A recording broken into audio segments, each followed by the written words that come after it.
Serial killing அப்படின்னு சொன்னாலே நமக்கு ஃபஸ்ட்டாக ஞாபகம் வர்றது அமெரிக்கா நாடு தான். ஏன்னா அமெரிக்கா நாட்டில் தான் 1970லேருந்து 90 வரைக்குமே நிறைய சீரியல் கில்லர்கள் உருவாகி இருந்திருக்காங்க, போலீஸ் அதிகாரிகளால் கண்டுபிடிக்கப்பட்டிருக்காங்க. ரீசெண்டாக ஆப்பிரிக்கா நாட்டில் நடந்த ஒரு சீரியல் கில்லரை பற்றி நம்ம ஏற்கனவே ஒரு வீடியோவில் பார்த்தோம். ஆனால் அதை விட ஒரு கொடூரமான ஒரு சீரியல் கில்லர் ஒரு வாரத்துக்கு முன்னாடி உத்தரப்பிரதேச மாநிலத்தில் கைது செய்யப்பட்டிருந்திருக்கான். உத்தரப்பிரதேச மாநிலத்தில் பரேலி அப்படின்ற ஒரு மாவட்டம். இந்த மாவட்டத்தில் இருக்கிற பல கிராமங்கள் சாலை கூட இல்லாம ரொம்பவும் பின்தங்கிய நிலையில தான் இருக்கு. அந்த கொலைகள் நடந்த ஊர்ல இருக்கிற வீடியோக்களை பார்க்கும்போது ஒரு தெரு இருக்குன்னா அந்த தெருவில் ரோடு கூட கிடையாது, வெறும் மண் ரோடு தான் இருக்கு. அந்த மண் ரோட்டுக்கு ரெண்டு பக்கங்களிலுமே அந்த வீடுகள்ல இருந்து வரக்கூடிய சாக்கடைகள் அப்படியே ஓடிக்கிட்டு இருக்கு. மேற்கொண்ட பல வீடுகள் செங்கல் மற்றும் மண்ணை வைத்து தான் கட்டப்பட்டிருக்கு. பாதி வீடு கிட்ட பூசப்படாமல தான் இருந்திருக்கு. அப்படி ரொம்பவும் பின்தங்கிய பகுதியாக தான் ஷாகி மற்றும் சிஸ்கர் அப்படின்ற ஒரு பகுதி இருக்கு. இந்த பகுதியில் தான் 25 கிலோமீட்டர் சர்க்கிள்ல பல கொலைகள் அந்த ஏரியாவில் நடந்திருக்கு. குறிப்பா சொல்லணும்னா 1.5 மாதத்துக்கு முன்னாடி ஹிரேகா அப்படின்ற ஒரு கிராமத்துல சோன்பால் மற்றும் அனிதா தேவி அப்படின்ற ஒரு தம்பதியினர் வாழ்ந்திருக்காங்க. இந்த தம்பதியினர்கள்ல அனிதா தேவி அப்படின்றவங்களுக்கு 46 வயது ஆகுது. இவங்க தங்கியிருக்கிற கிராமத்துல இருந்து 20 கிலோமீட்டர் தள்ளி தான் அனிதா தேவியோடைய அப்பா அம்மா வீடு இருக்கு. இதனால ஜூலை 2ஆம் தேதி தன்னுடைய அப்பா அம்மா வீட்டுக்கு போறேன் அப்படின்னு தன்னுடைய கணவர்கிட்ட இந்த பெண் சொல்றாங்க. அதன் அடிப்படையில் அவங்களுடைய மூத்த மகனான ராஜு அப்படின்ற 18 வயது நேர்ந்த ஒரு பையனை அழைத்து கொண்டு சைக்கிள்ல தான் தன்னுடைய வீட்டில் இருந்து 20 கிலோமீட்டர் தள்ளி இருக்கிற தன்னுடைய அம்மாவுடைய வீட்டுக்கே போயிருந்திருக்காங்க. அந்த சமயத்தில் அந்த அம்மா என்ன சொல்றாங்கன்னா, நான் நாளைக்கே கிளம்பிடுவேன், இங்க இருக்கிற சொந்தக்காரங்களுடைய போன்ல இருந்து உனக்கு கால் பண்றேன், நீ என்ன பிக்கப் பண்ண வந்துடு அப்படின்னு சொல்லி தான் தன்னுடைய மகனை அனுப்பி வச்சிருந்திருக்காங்க. ஆனா மறுநாள் தன்னுடைய அம்மா கிட்ட இருந்து எந்த ஒரு போனுமே வராததுனால அந்த பையன் அதை பத்தி பெருசாவே கண்டுக்கல. மற்ற பிள்ளைகளும் அவங்க வேலைகளை பார்த்துக்கிட்டு இருந்திருக்காங்க. சில பேர் பள்ளிக்கூடம் போயிட்டு ஈவினிங் வாகல வந்திருக்காங்க. மறுபக்கம் இந்த அனிதா தேவியோடைய கணவரான சோன்பால் அப்படின்றவரும் தன்னுடைய வேலைகளை முடித்ததுக்கு பிறகு வீட்டுக்கு வந்திருக்காரு. அந்த சமயத்தில் அம்மா இன்னும் வரலையா அப்படின்னு சொல்லி கேட்கும்போது, இன்னும் வரலப்பா, கால் கூட எனக்கு பண்ணல அப்படின்னு சொல்றாங்க. இதனால பதறி போன அந்த சோன்பால் எப்படி இன்னைக்கு வரேன்னு தானே சொன்னா, ஏன் வராம இருக்கா அப்படின்னு சொல்லிட்டு உடனடியாக அந்த சொந்தக்காரங்களுக்கு கால் பண்ணி கேட்கிறாரு. அந்த சமயத்தில் அனிதா தேவியோடைய அப்பா அம்மா என்ன சொல்றாங்கன்னா, 11 மணிக்கெல்லாம் அவ கிளம்பி போயிட்டாலே, இந்நேரம் வீட்டுக்கு வந்திருக்கணுமே, வீட்டுக்கு வரலையா அப்படின்னு சொல்லி கேட்கிறாங்க. இதை கேட்டதுமே சோன்பாலுக்கு பயங்கர ஷாக்கா இருந்திருக்கு. இதனால தன்னுடைய பிள்ளைகள் மற்றும் ஊர் மக்களை அழைத்து கொண்டு அந்த அனிதா தேவி வரக்கூடிய பாதைகள்ல பல இடங்கள்ல தேடிக்கிட்டு இருக்காங்க. எங்கேயுமே அனிதா தேவி கிடைக்காததுனால பக்கத்துல இருக்கிற போலீஸ் ஸ்டேஷன்ல போயிட்டு ஒரு கம்ப்ளைண்ட் கொடுக்கலாம் அப்படின்னு சொல்லி போயிருந்திருக்காங்க. மேற்கொண்டு இந்த அனிதா தேவிக்கு போன்லாம் யூஸ் பண்ண தெரியாது, அதனால போன் அப்படின்னு சொல்லிட்டு அவங்க கிட்ட எதுவுமே இல்லை. ஆனா இந்த குடும்பத்தார்கள் போலீஸ் ஸ்டேஷனுக்கு போவதற்கு முன்னாடியே 2 மணி நேரத்துக்கு முன்னாடியே ஒரு கால் ஒன்று போலீஸ் அதிகாரிகளுக்கு வந்திருக்கு. அதுல ஒரு நபர் என்ன சொல்லியிருக்காருன்னா, இங்க இருக்கிற கரும்பு தோட்டத்துல ஒரு பெண் இறந்த நிலையில கிடக்குறாங்க, உடனடியா வாங்க அப்படின்னு ஒரு தகவல் கொடுக்கப்பட்டிருந்திருக்கு. அதன் அடிப்படையில் போலீஸ் அதிகாரிகள் அந்த இடத்துல போய் பார்க்குறாங்க. அப்போ 45 வயது இருந்த இந்த அனிதா தான் அந்த இடத்துல இறந்து கிடக்குறாங்க. மேற்கொண்டு அவங்களுடைய கழுத்துல அவங்களுடைய புடவையாலேயே ஒரு முடிச்சு ஒன்று போடப்பட்டிருந்திருக்கு. அது கூடவே அந்த பெண்மணியுடைய பேங்க் பாஸ்புக், ஆதார் கார்டு அப்படின்னு சொல்லிட்டு எல்லாமே கிடைச்சதுனால ஏற்கனவே இந்த சோன்பால் வீட்டுக்கு தகவல் கொடுக்கலாம் அப்படின்னு சொல்லி தான் பிளான் பண்ணி இருந்திருக்காங்க. ஆனா அதுக்குள்ளேயே அனிதா தேவியோட குடும்பத்தார்கள் கம்ப்ளைண்ட் கொடுக்கலாம் அப்படின்னு சொல்லி வரும்போது தான் போலீஸ் அதிகாரிகள் இந்த விஷயங்கள் எல்லாத்தையுமே அந்த குடும்பத்தார்கள் கிட்ட சொல்லி இருந்திருக்காங்க. அனிதா தேவியோடைய போஸ்ட்மார்டம் ரிப்போர்ட்லயும் அவங்க கழுத்து நெரிக்கப்பட்டு கொலை செய்யப்பட்டிருக்காங்க அப்படின்னும் அது கூடவே பாலியல் பலாத்காரமும் பண்ணப்பட்டிருக்காங்க அப்படின்ற ஒரு தகவலும் வந்திருக்கு. தொடர்ந்து போலீஸ் அதிகாரிகளுக்கு இந்த கொலை வழக்கு தான் அந்த ஏரியாவில் முதல் கொலை வழக்கான்னு கேட்டீங்கன்னா கிடையாது. இதுக்கு முன்னாடி 10 பெண்கள் இதே மாதிரி சேம் பேட்டர்ன்லயே கொலை செய்யப்பட்டிருக்காங்க. இதனால பல நடவடிக்கைகள் எல்லாமே அந்த ஏரியாவில் எடுத்திருக்காங்க. இந்த 11 கொலைகளிலுமே இறந்து போனது 45 இருந்து 55 வயதுக்குள்ள இருக்கிற பெண்கள் தான். 25 கிலோமீட்டர் சர்க்கிள்குள்ள தான் இந்த கொலைகள் எல்லாமே நடந்திருக்கு. அதே சமயம் இறந்து போன 11 பேர்ல 9 பேருடைய கழுத்துல காமனா ஒரே விதமான முடிச்சு தான் இருந்திருக்கு. 14 மாதத்துக்குள்ள எதனால 11 பேரை இந்த மாதிரி கொலை பண்ணணும்? அப்படி அந்த கொலைகாரனுக்கு இருக்கிற காரணம் தான் என்ன? எந்த விஷயம் அவனை பாதிச்சிருந்தது? யார் அந்த சீரியல் கில்லர்? போலீஸ் அதிகாரிகள் அவனை எப்படி கண்டுபிடிச்சாங்க? கடந்த வாரம் உத்தரப்பிரதேச மாநிலத்தில் பரபரப்பா பேசப்பட்ட ஒரு கொடூரமான சீரியல் கில்லரை பத்தி தான் இன்னைக்கான வீடியோல பார்க்க போறோம். வீடியோவை எந்த இடத்துலயுமே ஸ்கிப் பண்ணாம பார்த்துக்கிட்டே வாங்க. நான் உங்கள் Babu Shankar and welcome to Babu Shankar files.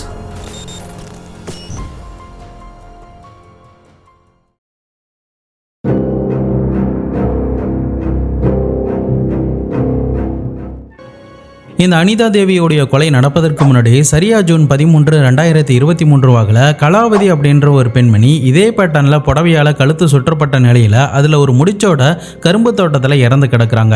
அதுக்கு அடுத்தபடியாக ஒரு வாரத்திலேயே ஜூன் 19ஆம் தேதி 2023 வாக்கில் தன்வதி அப்படின்ற பெண் தன்னுடைய கிராமத்தில் இருந்து மருந்து வாங்குவதற்காக பக்கத்தில் இருக்கிற டவுனுக்கு போயிட்டு நடந்து வந்திருக்காங்க. அந்த சமயத்தில் அவங்க காணாமல் போயிருந்திருக்காங்க.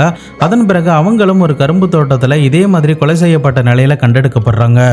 இந்த 2 பெண்களை தொடர்ந்து ஒரே வாரத்தில் பிரேமாவதி அப்படின்ற ஒரு பெண் இதே மாதிரி கண்டெடுக்கப்படுறாங்க. அடுத்ததா ஜூலை 22ஆம் தேதி 22 நாட்கள் கழித்து குஷ்மா அப்படின்ற ஒரு பெண்ணும் ஒரு மிளகாய் செடி தோட்டத்தில் இதே மாதிரி சடலமாக கண்டெடுக்கப்படுறாங்க. இந்த குஷ்மா இறந்ததுக்கு பிறகு ஒரு மாதத்திலே வீரவதி அப்படின்ற ஒரு பெண்ணும் கழுத்து நெரிக்கப்பட்டு முடிச்சுகள் போடப்பட்ட நிலையில் கண்டெடுக்கப்படுறாங்க. இந்த வீரவதியோடைய கொலை முடிந்ததுக்கு பிறகு ஒரு மாதம் கழித்து அக்டோபர் 31, 2023 மகமுதீன் அப்படின்ற ஒரு பெண்ணும் இதே மாதிரி கொலை செய்யப்படுறாங்க. இது முடிந்து 20 நாட்கள் கழித்து துலாராவ் தேவி அப்படின்ற ஒரு பெண்ணும் அதே மாதிரி கரும்பு தோட்டத்தில் இறந்து கிடக்குறாங்க. இது முடிந்த 6 நாட்கள்லயே ஊர்மிளா அப்படின்ற ஒரு பெண் இதே மாதிரி கொலை செய்யப்படுறாங்க. இந்த கொலைகள்லாம் நடந்து 7 மாதத்துக்கு பிறகுதான் நான் இன்ட்ரோல சொன்ன அனிதா தேவி அப்படின்ற ஒரு பெண்மணியும் கரும்பு தோட்டத்தில் அதே மாதிரி கொலை செய்யப்பட்டு கிடக்குறாங்க. இப்போ நான் சொன்ன கொலைகள் அனைத்துமே 25 கிலோமீட்டர் சர்க்கிள்குள்ள தான் நடந்திருக்கு. அதே சமயம் போலீஸ் அதிகாரிகளுக்கு இந்த தகவல் கொடுக்கப்பட்டதுக்கு பிறகு புதுசாக யாராவது இந்த ஊருக்குள்ள நுழைஞ்சிருக்காங்களா அப்படின்னு சொல்லிட்டு தேடி இருந்திருக்காங்க. சுத்து வட்டாரம் முழுக்க இருக்கிற 1500க்கும் மேற்பட்ட சிசிடிவி காட்சிகளை செக் பண்ணுறாங்க. புதுசாக 600 சிசிடிவி காட்சிகளை இவங்களே இன்ஸ்டால் பண்ணியிருந்திருக்காங்க. அதில் மறைமுகமாக பல சிசிடிவி காட்சிகள் ஃபிட் பண்ணியிருந்திருக்காங்க. அது கூடவே 22 டீம் ஃபார்ம் பண்ணி அந்த கொலைகாரனை தீவிரமாக தேடி இருந்திருக்காங்க. பட் என்னதான் இந்த மாதிரி ரிஸ்கெல்லாம் எடுத்தாலும் கூட போலீஸ் அதிகாரிகளால் ஒரு பொட்டு எவிடன்ஸை கூட அந்த இடத்துல இருந்து கண்டுபிடிக்கவே முடியல. இதனால் இன்வெஸ்டிகேஷன் டீம் என்ன பண்ணுறாங்கன்னா 1500 கிலோமீட்டர் தள்ளி இருக்கிற பாம்பேலையும் இதே மாதிரி சீரியல் கில்லிங் நடந்ததுனால அந்த இன்வெஸ்டிகேஷனில் அவங்க என்னென்ன ப்ராசஸ்லாம் கையாண்டாங்க அப்படிங்கிறத கேட்டு தெரிந்து கொண்டு அந்த விஷயத்தையும் இந்த வழக்குக்குள்ளே இம்ப்ளிமெண்ட் பண்ணி பார்க்குறாங்க. ஆனாலுமே போலீஸ் ஆஃபீஸருக்கு எந்த ஒரு தடையுமே கிடைக்காமலே போகுது. இதனால் நிறைய கிராமப்புறங்களில் சில மீட்டிங்லாம் அரேஞ்ச்மெண்ட் பண்ணி அங்கே இருக்கிற பெண்களுக்கெல்லாம் விழிப்புணர்வுலாம் கொடுத்துருந்துருக்காங்க. அது கூடவே இவங்களே ட்ரோன்லாம் ரெடி பண்ணி ட்ரோன் மூலயமா ஆள் நடமாட்டம் இல்லாத இடங்கள்லாம் செக் பண்ணி பார்த்துக்கிட்டே வராங்க. பட் என்ன தான் இந்த மாதிரி பல முயற்சிகள் எடுத்தாலுமே அது எல்லாமே அவர்களுக்கு தோல்வியில் தான் போய் முடியுது. இப்போது போலீஸ் அதிகாரிகள் கடைசியாக இறந்து போனவங்க யாரை பார்த்தாங்க, யார் கூட பார்த்தாங்க அப்படின்ற டீட்டெயில்ஸ்லாம் கலெக்ட் பண்ணிக்கிட்டே வராங்க. இந்த சமயத்தில் தான் இந்த கடைசியாக இறந்து போன அனிதா தேவியை ஃபாலோ பண்ணி கொண்டு ஒரு நபர் நடந்து போனதை நான் பார்த்தேன் அப்படின்னு ஒரு பெண்மணி போலீஸ்கிட்ட வாக்குமூலம் கொடுக்குறாங்க.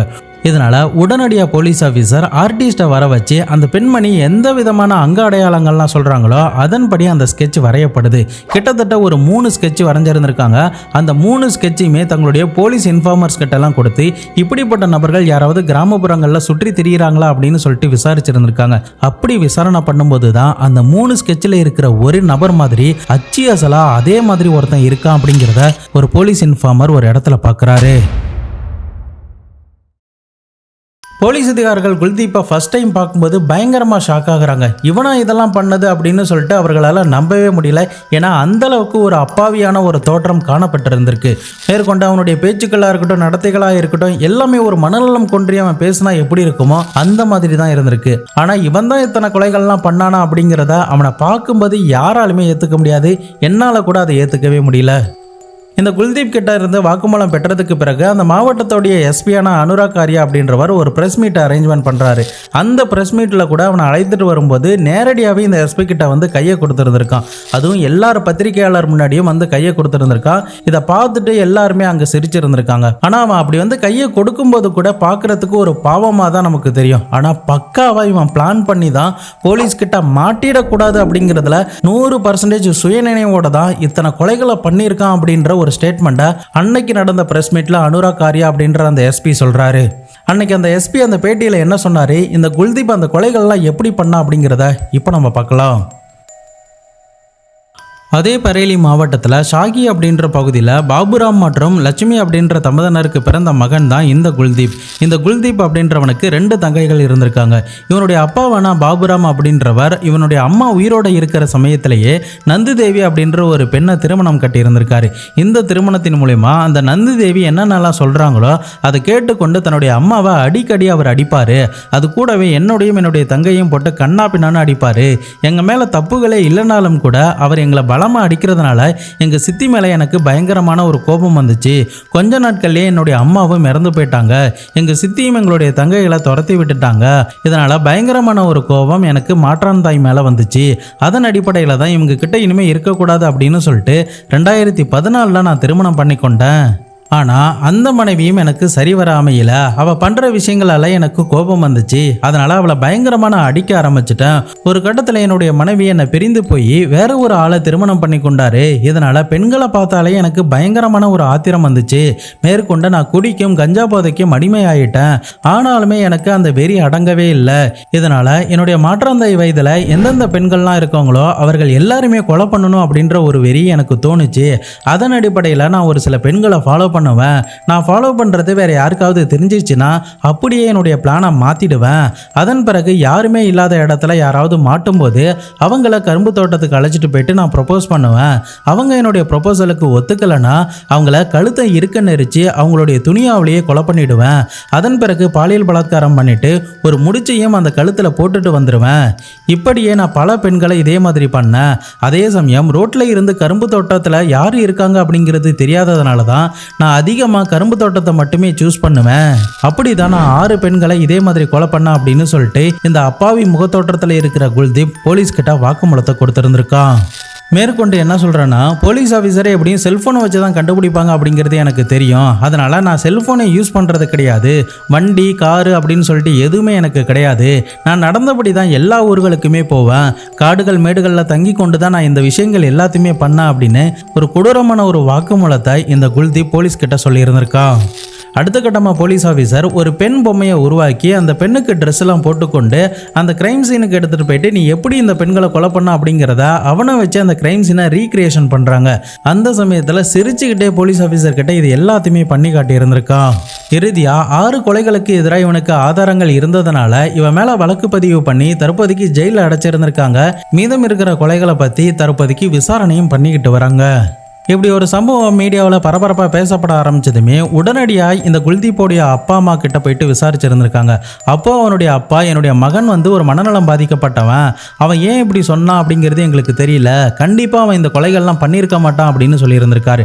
அதே சமயம் நாங்கள் அவனை சித்திரவதை பண்ணதா சொல்கிறான்ல, அது எல்லாமே போய், நானும் என்னுடைய மனைவியான நந்தி தேவியும் இதை பண்ணவே இல்லை அப்படின்னு தான் சொல்கிறாங்க. மறுபக்கம் நந்தி தேவியும் இதே ஸ்டேட்மெண்ட்டை சொல்கிறதுனால சில பேர் என்ன சொல்கிறாங்கன்னா, ஒருவேளை போலீஸ் கிட்ட உண்மைகள்லாம் இந்த குல்தீப் சொன்னதுனால, இந்த சித்திரவதை பண்ணதுனால எங்க போலீஸ் தங்களை அரெஸ்ட் பண்ணிடுவாங்களோ அப்படிங்கிற காரணத்துக்காக இந்த குல்தீப் நிரபராதி, அவனை நாங்கள் சித்திரவதைகள்லாம் பண்ணல, எங்களுக்குள்ள ஒரு சுமூகமான ரிலேஷன்ஷிப் தான் இருக்கு அப்படின்னு வேணுமுனே அவங்க சொல்லலாம் அப்படின்ற ஒரு குற்றச்சாட்டும் வைக்கப்படுது.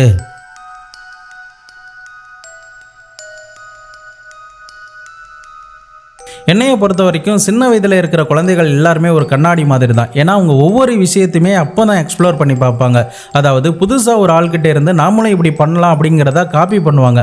அது ஒரு இன்ஸ்பிரேஷன் கூட சொல்லலாம். ஃபார் எக்ஸாம்பிளுக்கு சொல்லணும்னா, நம்ம ஒரு ஹேண்ட் ரைட்டிங் ஒரு ஆள் நல்லா எழுதுறாங்கன்னா அவங்கள பார்த்து நம்ம நல்லா ஹேண்ட் ரைட்டிங் எழுதலாம் அப்படின்னு சொல்லிட்டு அவங்க ஒரு ஸ்டைலில் எழுதும்போது அது வேற விதமாக சேரும். அதே மாதிரி தான் ஒரு சின்ன பசங்க முன்னாடி சண்டை போடுறது, தம் அடிக்கிறது, இல்லை ஆன்ஸ் வைக்கிறது, இந்த மாதிரியான விஷயங்கள்லாம் பண்ணும்போது நாமளும் இந்த மாதிரி பண்ணலாம் அப்படின்ற ஒரு இன்ஸ்பிரேஷன் அவங்களுக்கே தெரியாம அவங்களுடைய மனதுக்குள்ள விதைக்கப்படும். அதே போலதான் இந்த குல்தீப்போடைய வாழ்க்கையில அவனுடைய சித்தியா இருக்கட்டும், அவனுடைய அப்பாவா இருக்கட்டும், இவனுக்கு கொடுக்கப்பட்ட சித்திரவதைகளால தான் இவ்வளவு பெரிய மன உளைச்சலுக்கு தள்ளப்பட்டு அவனுடைய சித்தி மாதிரி இருக்கிற வயதுகளில் இருக்கிற பெண்களை தேடி தேடி கொலை பண்ணியிருந்திருக்கான். அந்த அளவுக்கான ஒரு கோபமும் வெறியும் அவனுடைய மனதுக்குள்ள ஊறி இருந்திருக்கு. நீங்க இந்த குல்தீப்போடைய கதையில இருந்து என்ன தெரிஞ்சுக்கிட்டீங்க அப்படிங்கிறத என் கூட கமெண்ட் பாக்ஸ்ல டிஸ்கஸ் பண்ணுங்க.